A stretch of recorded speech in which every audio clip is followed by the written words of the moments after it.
కాబట్టి మేము మొత్తం డివిజన్ అంతా పాదయాత్ర చేద్దామని నిర్ణయించుకున్నాము. అందరు ప్రజల్ని కలుద్దామని. మేము ఇంటింటికి వెళ్తుంటే వాళ్ళే అడుగుతున్నారమ్మ మళ్ళీ వచ్చావా, మేము టీఆర్ఎస్లో నీతోనే ఉన్నాను కదా, మేము నీకు చెప్పాను కదా మళ్ళీ నేను నాకు చాలా సంతోషంగా వేసి వాళ్ళు అలా అడుగుతుంటే.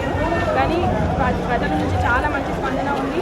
నాకు గట్టి నమ్మకం ఉంది. నేను భారీ మెజారిటీతో గెలిచి ఇతర పార్టీలకి నేను గట్టిగా పోటీ ఇస్తానని చెప్పి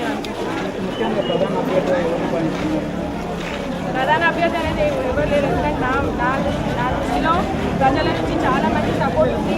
ఎవరు వెళ్ళినా ఇప్పటివరకు ఒక్కరు కూడా నాకు విమర్శించలేదు. అందరూ నాతోనే ఉండి నాకు మన కారు గుర్తుకే ఓటేసి చెప్తున్నారు. కాబట్టి నా ప్రధాన అభ్యర్థి ఉంటారని నేను అనుకోలేదు. ప్రజలకు ఇచ్చిన హామీలు ఎలా ఉన్నాయి? ఇవాళ ఆఖరి రోజు కాబట్టి వాళ్ళు చెప్పినవి వాటర్ ప్రాబ్లమ్స్, ఇక్కడ నీటి ప్రాబ్లమ్ ఉంది, నాలాల ప్రాబ్లమ్స్ ఉన్నాయి. కాబట్టి నేను కార్పొరేటర్గా గెలిచాక మొట్టమొదటిగా నేను చేసే పని ఈ వాటర్ హార్వెస్టింగ్ ఫిక్స్ చేయించడము, ఈ గ్రీనరీ కోసం అని చెట్లు నాటించడము, ఇవన్నీ ప్రజలకు ఉంటే వాళ్ళకి వాటర్ ప్రాబ్లం అనేది ఉండకుండా గ్రౌండ్ వాటర్ అనేది తగ్గింది. కాబట్టి మొట్టమొదటిగా నేను చేసే పని ఇది. తర్వాత ఈ నాలాలు ఇవన్నీ అంటారా ఇవి అవి కూడా అయిపోయాక రోడ్డు కూడా చేయించాను. రోడ్డు కూడా ఎక్కడక్కడ పనులు అయిపోయాను, నాకు కంప్లైంట్ ఇచ్చారు. కాకపోతే ఆ వాటర్ వర్క్స్ ఇంకా డ్రైనేజ్ వర్క్స్ అయిపోతే ఆ రోడ్డు కూడా బాగు చేయడం జరుగుతుంది. ప్రభుత్వంకి చెప్పి నేను అది మహిళా మండలి కూడా నిర్మిస్తానని చెప్పి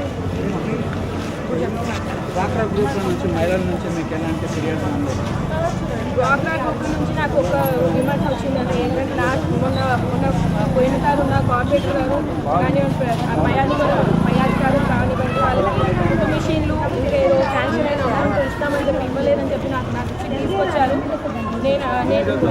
నేను వాళ్ళకి చెప్పాను నేను కార్పొరేటర్గా గెలిచాక అవన్నీ చూసి నేను వాళ్ళకి ఏవైతే వచ్చాయో ఇస్తానని చెప్పి కూడా చెప్పాను.